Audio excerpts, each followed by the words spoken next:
অতি সহজে এইভাবে ফর্ম পূরণ করুন। এই হচ্ছে বার্ধক্য ভাতার ফর্ম। এই যে লেখা রয়েছে যে সোশ্যাল ওয়েলফেয়ার পেনশন স্কিম, এই ফর্মটি আজকে ফিল আপ করার সম্পূর্ণ ভিডিওটি দেখাবো। দেখতেই পাচ্ছেন অ্যাপ্লিকেন্ট ফর ওল্ড এজ পেনশনের যেটি লেখা রয়েছে।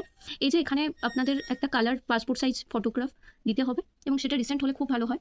আমরা প্রথমেই দেখবো যে অ্যাপ্লিকেন্ট নেম মানে হচ্ছে যিনি আবেদন করছেন তার নামটা এখানে লিখবেন, মিডিল নেম যদি থাকে লিখবেন, আর লাস্ট নেম মানে হচ্ছে আপনার সারনেম। আপনার নাম যদি রিয়া দাস হয় তাহলে রিয়াটা এখানে লিখবেন দাসটা। এরপর আপনি জেন্ডার চুজ করবেন, সিলেক্ট করে সেটার এখানে টিক চিহ্ন দেবেন। যদি আপনি মেল হন মেলে দেবেন, অর্থাৎ পুরুষ হলে পুরুষে দেবেন, ফিমেল অর্থাৎ মহিলা হলে এখানে দেবেন, আদার্স হলে এখানে টিক চিহ্ন দেবেন। ডেট অফ বার্থ যেটা আধার কার্ডের ডেট অফ বার্থ সেটাই লেখার চেষ্টা করবেন, সেটা এখানে ভালো করে লিখবেন স্পষ্ট করে।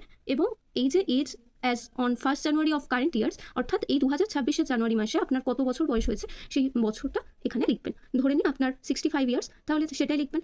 কিংবা আপনার যদি 60 বছরের নিচে হয় তাহলে তো এই পেনশন ফর্মটা আপনার জন্য নয়, তাই আপনাকে সেটা বুঝে সঠিকভাবে ক্যালকুলেশন করে সেটা লিখতে হবে।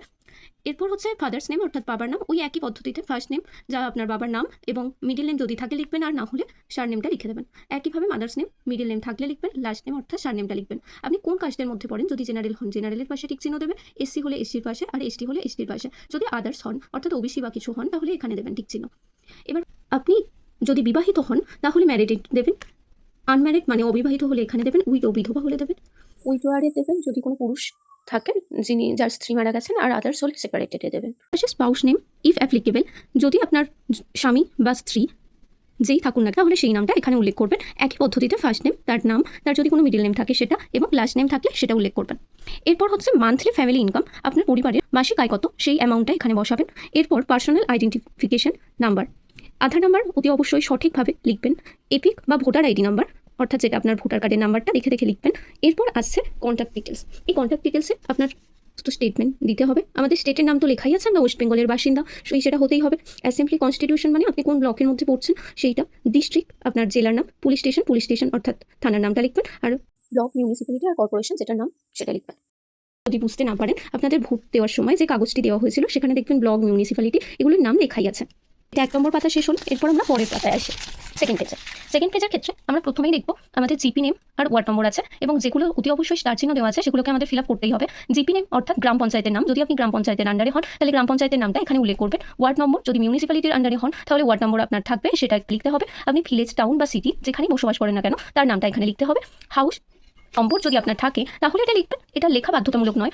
স্ট্রিট নেম যদি আপনার মনে হয় লিখবেন, না লিখলেও চলবে। পোস্ট অফিসটা অতি অবশ্যই লিখতে হবে এবং পিন নাম্বারটা অতি অবশ্যই আপনাকে এখানে দিতে হবে। Number of years dwelling in West Bengal, আপনি কত বছর এই পশ্চিমবঙ্গের বাসিন্দা সেটা হিসেব করে, যদি আপনি জন্ম থেকে এখানে থাকেন তাহলে সেটা আপনার বয়স অনুযায়ী যত বছর হবে সেটাই লিখবেন, এখানে এই দুটো জায়গায় লিখে দেবেন। মোবাইল নাম্বারটাও এখানে লিখবেন। ইমেল আইডি যদি আপনার থাকে লিখবেন, এবং মোবাইল নাম্বারটা অতি অবশ্যই ব্যাংকের সঙ্গে লিঙ্ক করা যে মোবাইল নাম্বার সেটাই লেখার চেষ্টা করবেন। ব্যাংক অ্যাকাউন্ট ডিটেলস, এই জায়গাটা অতি অবশ্যই খুব মনোযোগের সঙ্গে দেখবেন এবং ফিল আপ করবেন। ব্যাংক নেম যেটা স্পষ্ট করে আপনার ব্যাংকের বই লেখা আছে সেটা জেনে নিয়ে তবেই লিখবেন। ব্যাংকের ব্রাঞ্চ নেম, বিভিন্ন ব্যাংক তার ব্রাঞ্চ আছে, বিভিন্ন শাখা আছে, সেটাও অতি অবশ্যই জেনে তারপর ফিল আপ করবেন। ব্যাংকের অ্যাকাউন্ট নাম্বারটা একদম দেখে দেখে স্পষ্ট করে সঠিকভাবে লিখবেন। আইএফসি কোড দেখবেন ব্যাংকের বই উল্লেখ আছে, সেগুলো লিখবেন। এরপর হচ্ছে এনক্লোজার লিস্ট, অর্থাৎ আপনি কোন কোন জিনিসগুলো আপনার সাবমিট করছেন এই ফর্মের সঙ্গে সেটাই আপনাকে জানাতে হবে। 1 নম্বরে দেখুন লেখাই আছে পাসপোর্ট সাইজ কালার ফটোগ্রাফ, সেটা আমরা ফার্স্ট পেজের প্রথমেই একদম উপরেই পেয়েছিলাম, সেটা দিতে হবে। আপনি যদি দিয়ে থাকেন তাহলে এখানে রাইট চিহ্ন দেবেন। তারপরে দেখুন আধার কার্ডের নাম্বার, অর্থাৎ আধার কার্ডের জেরক্স কপি যদি আপনি দেন, এগুলো অতি অবশ্যই দিতে হবে, যেগুলো স্টার মার্কস দেওয়া আছে এখানে রাইট চিহ্ন দেবেন। ভোটার কার্ডের 1 কপি জেরক্স দেবেন, সেটাও রাইট চিহ্ন দেবেন, এবং সেলফ অ্যাটেস্টেড করে অতি অবশ্যই দেবেন। কপি অফ কাস্ট সার্টিফিকেট, এটা আপনার যদি থাকে তাহলে দেবেন, না থাকলে দেবেন না। রেসিডেন্সিয়াল সার্টিফিকেট, সেলফ ডিক্লারেশন আপনি নিজের থেকে লিখে দেবেন। এবং এখানেও দেখুন ইনকাম সার্টিফিকেট, এটা আপনার গ্রাম পঞ্চায়েত বা মিউনিসিপ্যালিটির আন্ডারে হলে ওনারাই আপনাদের দিয়ে দেন, তো এই ক্ষেত্রে সেলফ ডিক্লারেশন দিতে বলেছে, তো আপনি নিজে থেকেও দিতে পারবেন। Copy of first page of bank passbook, অতি অবশ্যই ব্যাংকের প্রথম পেজে 1 কপি জেরক্স দেবেন। আদার্স কোনো ডিটেলস আপনি যদি সাবমিট করতে চান তাহলে এখানে দেবেন। এবার সেলফ ডিক্লারেশনের মধ্যে I give consent to the use of the Aadhaar number for authenticating my identity for social security pension.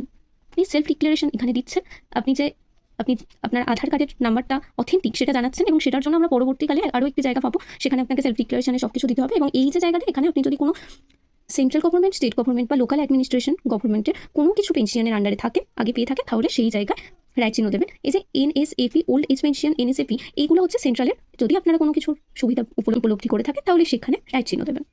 এরপর এখানে ডেট দিতে হবে এবং সিগনেচার অফ অ্যাপ্লিকেন্ট যিনি আবেদন করছেন সাইন করতে হবে। সাইন যদি না করতে পারে তাহলে ওই বৃদ্ধাঙ্গুলের একটা ছাপ দিতে হবে। অ্যাকনলেজমেন্টে আছে receive 1 old age pension applicant from এত যার নাম এবং তিনি ওয়াইফ অফ এই হাজব্যান্ডের নাম, এই সমস্ত কিছু দিতে হবে। এটা আপনার করার কোনো দরকার নেই, কারণ এটা অফিসাররা করে দেবে সমস্তটাই। এখানেও আপনার তেমন কিছু নেই, শুধু সিগনেচার। যেটা বলছিলাম যে আধার কার্ডের জন্য আমাদের ইংলিশেও লেখা আছে এবং যারা ইংলিশে বুঝতে না পারবেন তাদের জন্য বাংলাতেও লেখা আছে।